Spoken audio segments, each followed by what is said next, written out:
Team D Gupta আবারও একটা রান্না নিয়ে চলে এসেছে আমাদের সামনে, আর সেটা এবারে হতে চলেছে আরো আলাদা আর একটা অন্য ধাঁচের একটা ওয়েব সিরিজ, যেটা আসতে চলেছে হইচইতে।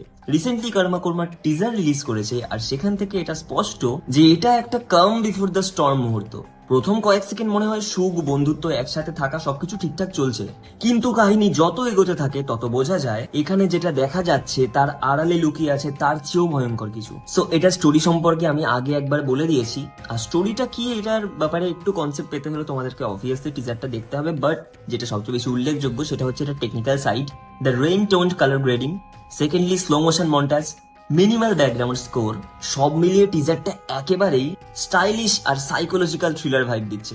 এটা এমন একটা গল্প যে শেষে আমাদের মাথাতে একটা প্রশ্ন তো আসছে, হু ইজ দ্য ভিলেন নয়, বরং প্রশ্নটা হচ্ছে কে কাকে বা কারা কাকে ভিলেন বানালো। তাই এটা দেখতে দেখতে একটা জিনিস বলতে হয়, কর্মা ইজ আ